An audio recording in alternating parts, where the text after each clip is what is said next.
Indian economy part 6। हरे कृष्णा दोस्तों, मैं दीपेंद्र रावनी मेरे यूट्यूब चैनल में आपका हार्दिक स्वागत करता हूं। और आज का सैनिक सेशन है 1082 और टॉपिक है Indian economy part 7 and last. दोस्तों, अभी तक हमने जो देखा उसका रिकैप करेंगे। 1947 में इंडिया को फ्रीडम मिला और 1947 से लेकर 1991 तक इंडियन इकोनॉमी में के जो 3 पार्ट है उसमें से पहला फेस, 3 फेस में से पहला फेस वहाँ पे ख़त्म हुआ। उस वक्त के दौरान इंडिया एक गरीब देश माना जाता था, लोगों का परचेसिंग पावर बहुत ही कम था। 1991 से लेके डॉक्टर मनमोहन सिंह जो उस वक्त के इंडिया के फाइनेंस मिनिस्टर थे, वहाँ पे उन्होंने एलपीजी कॉन्सेप्ट को इंट्रोड्यूस किया। एलपीजी का मतलब है लिबरलाइजेशन, प्राइवेटाइजेशन एंड ग्लोबलाइजेशन, जिसकी वजह से इंडियन इकोनॉमी को काफ़ी सारा बूस्ट मिला। इंडियन इकोनॉमी ओपन हो गई फॉरेन इन्वेस्टमेंट के लिए और जिसकी वजह से बिज़नेस अपॉर्चुनिटीज़ काफ़ी बढ़ गई, जॉब अपॉर्चुनिटीज़ इसकी वजह से काफ़ी बढ़ गई, लोगों का परचेसिंग पावर बहुत ही बढ़ गया और जिसकी वजह से लोगों ने इन्वेस्टमेंट करना चालू किया इन फिज़िकल एसेट्स में एंड फाइनेंशियल एसेट्स में। फिज़िकल एसेट्स उस वक्त पे प्रॉपर्टी, रियल एस्टेट, प्रॉपर्टी यानी कि real estate, gold and vehicles, इसमें लोगों ने धूम इन्वेस्टमेंट किया।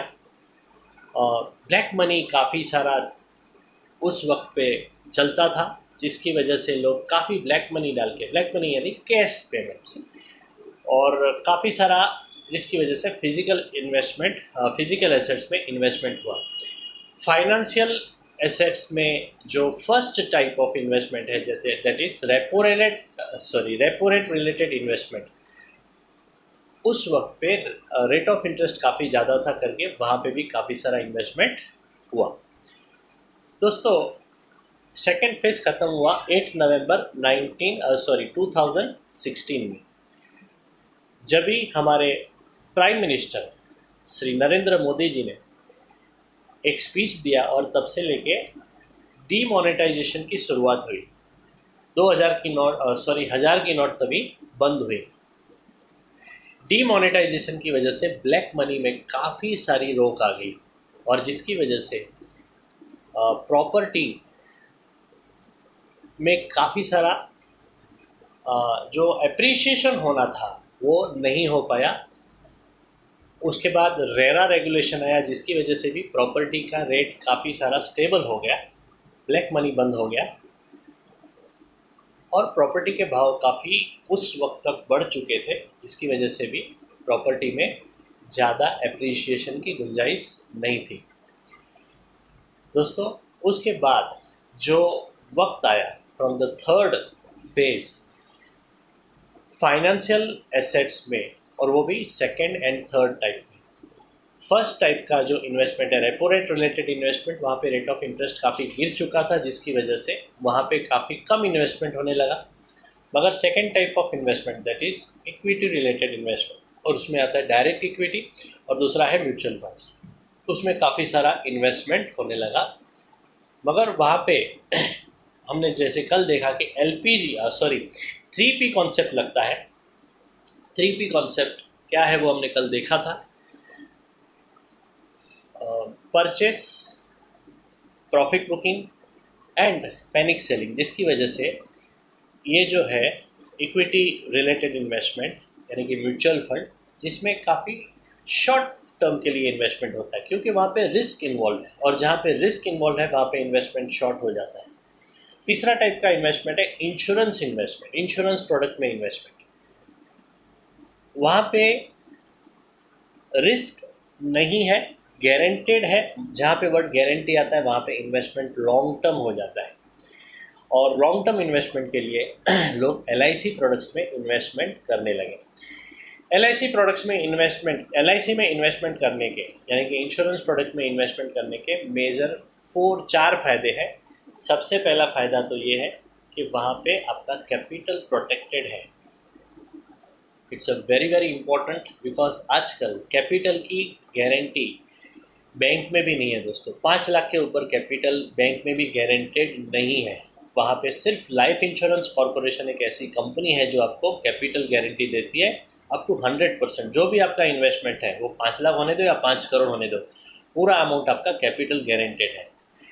दूसरा, इंश्योरेंस प्रोडक्ट्स में आपको श्योर इवेंट्स को टेक केयर करने के लिए बहुत ही ज़बरदस्त बेहतरीन इन्वेस्टमेंट है काफ़ी, क्योंकि वहाँ पे कैपिटल गारंटेड है और इंटरेस्ट भी काफ़ी हद तक गारंटेड है। तो that's a second thing. Third and very very important, जो इंश्योरेंस प्रोडक्ट में होता है श्योर इन्वेस्टमेंट, श्योर इवेंट्स में आपका श्योर इवेंट्स में आता है आपका बच्चों का एजुकेशन, बच्चों का मैरिज और अपना रिटायरमेंट। ये तीनों श्योर इवेंट्स है अपनी लाइफ के, जिसको टेक केयर करने के लिए life insurance product is the best investment. दोस्तों, तीसरा जो चीज़ है, तीसरा जो बेनिफिट है लाइफ इंश्योरेंस प्रोडक्ट्स में इन्वेस्टमेंट करने के लिए, वो है यहाँ पे आपको इंटरेस्ट भी एक डिसेंट रिटर्न, राइट रिटर्न मिलता है, करेक्ट रिटर्न मिलता है। रेपो रेट से 1% ज़्यादा यहाँ पे आपको रिटर्न मिलता है। सो दोस्तों, ये बहुत ही अच्छा और बहुत ही बोलते हैं ना कि करेक्ट रिटर्न माना जाता है। एक decent return life insurance products देते हैं, जिसकी वजह से आपको रिटर्न भी काफ़ी रीजनेबल एंड करेक्ट रिटर्न है। And fourth and very very important, यहाँ पे आपको आपका जो बोनस है वो भी सिक्योर्ड है और साथ साथ में एक इंश्योरेंस का भी बेनिफिट मिल जाता है। तो दोस्तों, समराइज़ करते हुए मैं इतना कहूँगा कि आजकल प्रॉपर्टी का जो इन्वेस्टमेंट है उसका जो एप्रिसिएशन का चांसेस है वो है, मगर एक नॉर्मल रिटर्न आपको प्रॉपर्टी देगा in the long term. Exorbitant return जो सेकेंड फेज में मिला था वैसा मिलने का चांसेस अभी नहीं के ना के बराबर है। दूसरा, गोल्ड जो है फिजिकल एसेट्स में, वो भी काफ़ी सारा उसको जो रिस्क इन्वॉल्व है बिकॉज ऑफ ये इंटरनेशनली इफेक्टेड एसेट है, जहाँ पे आपका रिस्क बहुत ही है और साथ में आपको मेंटेन करने के लिए भी आपको उसका एक कॉस्ट देना पड़ता है, लॉकर्स का भी कॉस्ट देना पड़ता है दोस्तों। और यहाँ पे कोई इंटरेस्ट नहीं मिलता है, वो एक डेड इन्वेस्टमेंट के जैसा आपके लॉकर में या तो आपकी तिजोरी में पड़ा हुआ है।